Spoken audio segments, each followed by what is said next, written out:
The heart killers के पिछले episode में हमने देखा कांत और बाइसन बेब के बुलीज को मारने जाते हैं। स्टाइल फादेल को पूछता है कि क्या वो उसका बॉयफ्रेंड बनेगा और फादेल हाँ कहता है। कांत फाइनली स्टाइल को बता देता है कि फादेल और बाइसन हिटमैन हैं। फादेल और बाइसन रोएरात के ऑफिस में जाते हैं और वहाँ पे उन्हें प्रूफ मिलता है कि रोएरात ने ही उनके पेरेंट्स को मारा था। फादेल और बाइसन मदर को मिलने आए होते हैं। वो कहती हैं ये ऑब्वियस है ना, तुम्हें और कौन से आंसर्स चाहिए। बाइसन पूछता है तो हमारी पेरेंट्स की डेथ के पीछे रोएरात है। मदर कहती है हाँ, तुम्हारे पेरेंट्स उसे अपनी ज़मीन नहीं बेचना चाहते थे तो उसने उनको मरवा दिया, इसीलिए तुम आज ऑर्फन्स हो। बाइसन कहता है तो आपने हमें पहले क्यों नहीं बताया, हम कब का इसको मार चुके होते। मदर कहती है उसके स्टेटस के किसी को मारना इतना आसान नहीं है, हमें राइट मोमेंट के लिए वेट करना होगा। और मैं देख सकती हूँ कि इस बड़ी सी जॉब के लिए अब तुम दोनों तैयार हो, तो इसलिए मैं तुम्हें जो चाहिए वो देने को तैयार हूँ। ये जॉब के बाद तुम एक ब्रेक ले सकते हो या चाहो तो क्विट भी कर सकते हो, तुम्हारी मर्ज़ी। एक पार्टी होने वाली है और ये तुम्हारे लिए एक अच्छी अपॉर्चुनिटी होगी। मैं कीन को सब कुछ हैंडल करने का कह दूँगी, तुम्हें क्या लगता है कीन। कीन कहता है यस मदर। मदर कहती है अब टाइम आ गया है अपना बदला लेने का। मीटिंग के बाद कीन बाहर आता है और तानोत से मिलता है। तानोत उसको पूछता है यार तुम्हारा मुंह इतना लटका हुआ क्यों है। कीन कहता है अरे मैं काम से थक चुका हूँ, सब एडमिन काम ही करना होता है, कुछ चैलेंज नहीं है ना। तानोत पूछता है तो और क्या करना चाहते हो, तुम लोगों को हेल्प करने में बहुत अच्छे हो। कीन कहता है अब तुम फ्लर्ट कर रहे हो। तानोत कहता है मुझे लगा तुम्हें पसंद आएगा। कीन कहता है पसंद है। तभी मदर आती है। तानोत चला जाता है और मदर कीन को पूछती है क्या तुम दोनों डेट कर रहे हो। कीन कहता है नहीं मदर, हम सिर्फ बात कर रहे थे। मदर कहती है अच्छा है, मुझे लगा तुम डेट करने लगोगे और मुझे अकेला छोड़ दोगे। फादेल और स्टाइल सोना में होते हैं। फादेल स्टाइल के पास आता है तो स्टाइल दूर चला जाता है। फादेल उसके पास फिर से आके पूछता है तुम्हें क्या हुआ। स्टाइल कहता है बस ये थोड़ा अनकंफर्टेबल है और कुछ नहीं। फादेल कहता है सोना का वही पॉइंट होता है, क्या हुआ है तुम्हें, आज कुछ अजीब लग रहे हो। स्टाइल कहता है आई एम फाइन, मुझे बस इस सब की आदत नहीं है, यूजुअली मैं तुम्हारे पीछे भागता हूँ और अब तुम मेरे पास आ रहे हो। फादेल कहता है तुम चाहते थे कि हम बॉयफ्रेंड्स बने, वेल अब मैं तुम्हारा बॉयफ्रेंड हूँ, या फिर तुमने अपना माइंड चेंज कर लिया। स्टाइल कहता है पता नहीं, मुझे तुम इतने पसंद नहीं। फादेल कहता है कोई बात नहीं, तो तुम्हें भूल जाऊँगा तो ठीक है, बाय। स्टाइल तुरंत ही उसका हाथ पकड़ लेता है। अरे रुको। फादेल कहता है तुम श्योर हो, मुझसे डर नहीं रहे ना। स्टाइल कहता है अरे कौन डरता है, मैं तो बस बिलीव नहीं कर सकता कि मेरी मेहनत काम लाई। फादेल कहता है ऐसा कुछ नहीं है, मैंने तुम्हें कहा ना हम अभी ट्रायल पीरियड पे है। स्टाइल इसे चैलेंज की तरह ले लेता है और फादेल को टच करने लगता है। फादेल कहता है हम तुम्हारे गराज पे जाएं, तुम मेरी रेस्टोरेंट पे इतनी बार आ चुके हो। स्टाइल कहता है वैसे नहीं जाते, गराज ना बहुत गंदा है और कितनी सारी कार्स है। पर फादेल इंसिस्ट करता है कि वो गराज पे ही जाए। बाइसन अपनी कैट के साथ खेल रहा होता है। वो उसका फ़ोटो लेके कांत को भेजता है। क्या ये क्यूट है। कांत कहता है ये कैट तो ऑब्वियसली क्यूट ही है, पर मैं तो तुम्हारा चेहरा देखना चाहता हूँ। बाइसन अपना और कैट का फ़ोटो लेता है और लिखता है ज़्यादा क्यूट कौन है। कांत कहता है मैं चूज़ नहीं कर सकता, तुम दोनों को किस करना चाहता हूँ। बाइसन कैट को पूछता है क्या हम उसे किस करने दें। वो लिखता है अगली बार मैं तुम्हें कुछ किसेस करने दूंगा। ये देख के कांत एक सेकंड के लिए खुश होता है, पर फिर उसे गिल्टी फील होता है क्योंकि वो कैप्टन क्रिस का काम कर रहा है। क्रिस ने उसे कहा होता है कि अपने फ्रेंड को भी बता दो ये हिटमैन है, ये जितने अच्छे से प्यार कर सकते हैं उतनी अच्छे से नफ़रत भी कर सकते हैं। कांत कहता है वार्निंग के लिए थैंक यू। हाँ। क्रिस कहता है चिंता मत करो, उन्हें तुम पे शक हो उससे पहले तो वो जेल के पीछे होंगे। बाइसन और कांत आर्केड पे जाते हैं।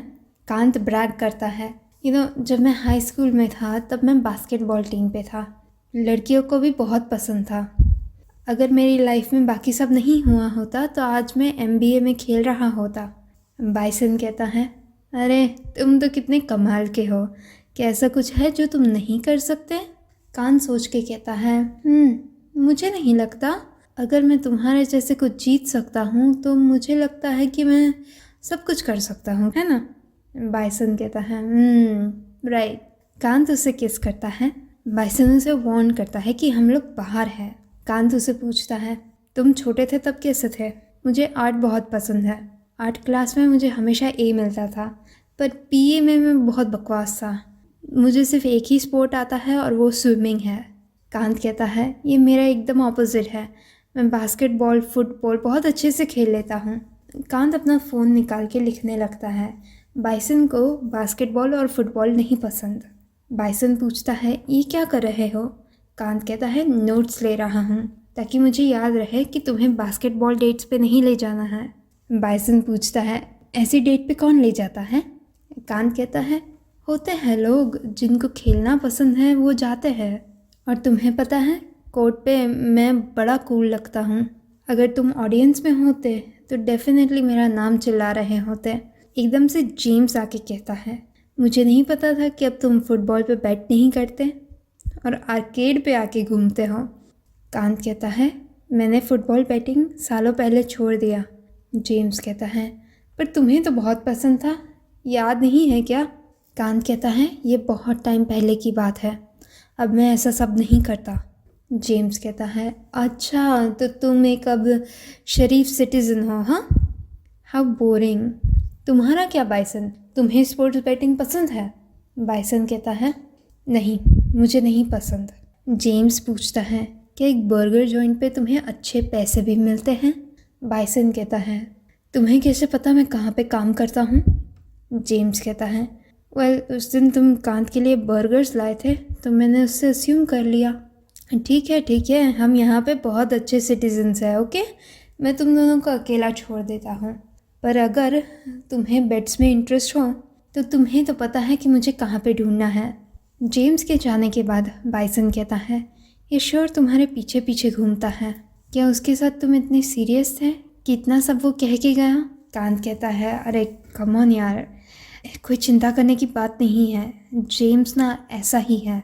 बाइसन कहता है, मैंने कहाँ कुछ कहा, मुझे लगता है ना कि वो सिर्फ मुझे अच्छे से जानता नहीं है। एक ना एक दिन मुझे अपने आप को उससे इंट्रोड्यूस करवाना होगा। कांत वरीड होके पूछता है, तुम क्या कह रहे हो? बाइसन कहता है, मैं तो सिर्फ बात कर रहा हूँ, मेरे जैसा वेटर कहाँ कुछ करेगा, फादर और स्टाइल गो कार्टिंग के लिए गए होते हैं। स्टाइल उनकी रेस जीत जाता है। वो साइड में बैठते हैं और फादर पूछता है, क्या मैं तुम्हें कुछ पूछ सकता हूँ? स्टाइल नॉड करता है। फादर कहता है, क्या तुम मैकेनिक बनना चाहते थे या फिर ये सिर्फ फैमिली बिजनेस की वजह से है? स्टाइल कहता है, पहले तो मैं सिर्फ अपने डैड की हेल्प करना चाहता था, फिर मेरी मॉम के जाने के बाद तो मैं सिर्फ खुश था कि हम किसी चीज़ के बारे में बात कर सकते हैं। और कुछ टाइम के बाद मुझे भी पसंद आने लगा। क्या तुम मानोगे भी कि मैं एक कार ट्यूनिंग कंपटीशन में जीता हूँ? फादर कहता है, मुझे पता है। स्टाइल कहता है, तुम्हें कैसे पता?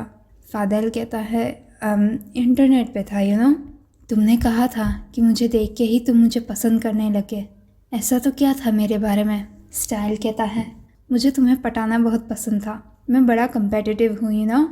फादर कहता है, तो इतनी मेहनत तुमने एक थ्रिल के लिए की, ये कार रेसिंग नहीं है। स्टाइल कहता है, ऑफ कोर्स नॉट, मुझे तुम्हारा चेहरा पसंद है, मुझे ये भी पसंद है कि तुम मुझसे कितने अलग हो। ये सुन के फादर मुस्कुराता है। फिर वो कहता है, तुम अभी जीते नहीं हो, ये गेम अभी ख़त्म नहीं हुई। मेरे जैसा कोई कभी हार नहीं मानेगा। वो दूसरा राउंड लेने जाते हैं, पर एक्चुअली में वो उनकी रिलेशनशिप की बात कर रहे होते हैं। फिर वो स्टाइल के गैराज पे आते हैं। फादर पूछता है कि तुम्हारे डैड कहाँ पे हैं? स्टाइल कहता है, अपने फ्रेंड्स के साथ फिशिंग ट्रिप पे गए हैं, वो भी एक वेकेशन डिज़र्व करते हैं। फादर कहता है, तुम बड़े अच्छे बेटे हो, है ना, अपने डैड का इतना अच्छे से ध्यान रखते हो। स्टाइल कहता है, एक दूसरे के लिए सिर्फ हम ही हैं। मॉम के जाने के बाद डैड मेरे लिए सबसे इम्पोर्टेंट थे और तुम्हें पता है, जब मैंने उन्हें कहा कि मुझे लड़के पसंद है, मैं इतना डरा हुआ था कि वो मुझसे डिसअपॉइंट होंगे। पर तुम्हें पता है उन्होंने क्या किया? मुझे कोई और मैकेनिक के साथ सेटअप करने का ट्राई किया। फादेल कहता है, और तुमने क्या किया? स्टाइल कहता है, अरे देखो मुझे, मेरा भगवान का दिया हुआ ग्रीक गॉड जैसा चेहरा। ऑफ कोर्स मैं किसी को खुद चूज़ करूँगा ना। फादेल उसे पीछे से हक करता है और कहता है, और तुमने मुझे चूज़ किया? स्टाइल उसका इंटेंशन समझ जाता है और कहता है, तुम्हें यहाँ पे करना है? फादेल कहता है, ये मत कहो कि तुमने कभी फैंटेसाइज नहीं किया। और फिर वो रोल प्ले करने लगते हैं। कान स्विमिंग पूल पे होता है और उसके दिमाग में बाइसन की कही हुई बात गोल गोल घूम रही होती है। वो ऑटो को फ़ोन करता है और उसे पूछता है कि जेम्स वहाँ पे है या नहीं। ऑटो कहता है कि जेम्स वहाँ पे था, पर अभी कोई छोटे से क्यूट से लड़के के साथ गया है। गैराज पे स्टाइल फादेल को पूछता है, यहाँ पे क्या हुआ? ये स्कार कैसे है? फादेल अपना स्कार छुपाते हुए कहता है, कुछ नहीं, बस एक एक्सीडेंट था। स्टाइल पूछता है, क्या तुम मुझे इसके बारे में बताओगे? फादेल कहता है, तुम्हें क्यों जानना है, ये बस ऑक्यूपेशनल हैज़र्ड है, एक काम करते हुए लगा था। स्टाइल कहता है, मैं तुम्हारे बारे में और जानना चाहता हूँ। तुम मुझे कुछ भी नहीं बताते, जैसे कि तुम वो सपोर्ट ग्रुप में हो। क्यों? फादेल कहता है, मैंने अपने पेरेंट्स को लूज़ किया है। स्टाइल कहता है, तुम मुझसे बात कर सकते हो, मैंने भी अपनी मॉम को कैंसर से लूज़ किया है, तुम्हें किसी और को बताने की ज़रूरत नहीं है। फादेल कहता है, मेरे पेरेंट्स का किसी ने खून किया था। स्टाइल कहता है, आई एम सॉरी, हम सब्जेक्ट चेंज कर देते हैं, तुमने पहले किसी को डेट किया है? फादेल कहता है, नहीं, मेरी लाइफ एग्जैक्टली ईजी नहीं है ना, मैं नहीं चाहता कि मैं इसमें किसी और को भी फंसा दूँ।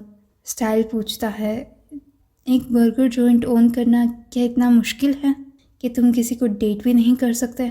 फादेल कहता है, किसी को मेरे साथ अपनी लाइफ रिस्क करने की ज़रूरत नहीं है। स्टाइल पूछता है, क्या रिस्क? फादेल एक सेकंड के लिए सोचने लगता है, आई मीन कि बिजनेस डूबने की रिस्क, ये एग्जैक्टली एक सिक्योर जॉब नहीं है। स्टाइल कहता है, तो तुम्हें कुछ और ढूंढना चाहिए ना, ऐसा कुछ जो तुम कर सको, जो तुम्हें पसंद हो और तुम्हें अपने लव्ड वंस को रिस्क करने की भी ज़रूरत ना हो। फादेल उसे ऊपर नीचे देख रहा होता है और तभी कांत आता है। कांत सॉरी कहता है। स्टाइल पूछता है, क्या हुआ, तुमने मुझे कॉल क्यों नहीं किया? कांत कहता है, मैंने किया, तुमने पिकअप नहीं किया, तुम लोग क्या कर रहे हो? स्टाइल कहता है, यार तुम्हें क्या चाहिए? कांत कहता है, मैं तुमसे प्राइवेट में बात कर सकता हूँ? वो दोनों बाहर बात करने जाते हैं। कांत कहता है कि उसे लगता है कि बाइसन जेम्स को मारने गया है। कांत कहता है, बाइसन बहुत हॉट हेडेड है। स्टाइल कहता है, अरे यार तुम अपनी सोचो ना, कोई भी मिनट वो तुम्हें मार सकता है, मैं तुम्हारी कैसे हेल्प करूं? कांत कहता है, किसी की लाइफ डेंजर में है यार। स्टाइल कहता है, इसमें मेरा कोई लेना देना नहीं है, ये तुमने मुझे इसमें फंसाया है। बाय द वे, मुझे फादेल के बारे में भी एक बुरी फीलिंग आ रही है, मुझे उससे डर लगता है, पर उसकी जो रफ रोमांटिक साइड है वो भी मुझे पसंद है। कांत कहता है, अरे यार ये टाइम है तुम्हारी फीलिंग्स के बारे में बात करने का। मुझे लगता है कि हमें फादेल की हेल्प की ज़रूरत है। वो ये सब फादेल को बताते हैं। फादेल कहता है, इसमें मैं कैसे हेल्प करूं? वो मेरी कहाँ सुनता है। स्टाइल कहता है, तुम उसकी हेल्प नहीं करोगे, तुम मेरे बॉयफ्रेंड हो, अगर तुम मुझे पसंद करते हो तो मेरे फ्रेंड की हेल्प करो। फादेल हार मान जाता है, ठीक है मैं हेल्प करता हूँ, पर मैं कुछ प्रॉमिस नहीं कर सकता। ये मेरा भाई, एक बार उसका दिमाग किसी चीज़ पे अटक जाता है तो उसे रोकना नामुमकिन है। फादेल बाइसन को कॉल करता है, वो उसे अलग अलग सवाल पूछता है, पर बाइसन उसे कोई इंडिकेशन नहीं देता कि वो कहाँ पे है। कॉल ख़त्म होने के बाद फादेल कहता है कि उसने नहीं कहा कि वो कहाँ पे है, पर मैंने कुछ आवाज़ें सुनी बैकग्राउंड में, कोई फुटबॉल देख रहा था।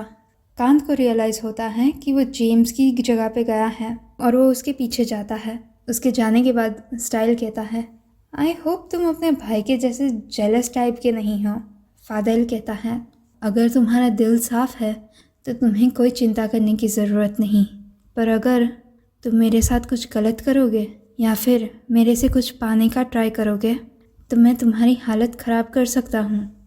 बाइसन जेम्स के पास जाके एक बेट लगाता है। जेम्स उसे देख के कहता है, अरे तुम हो कांत के लड़के ना, तुम्हारा नाम क्या था? बाइसन? कैसा नाम है?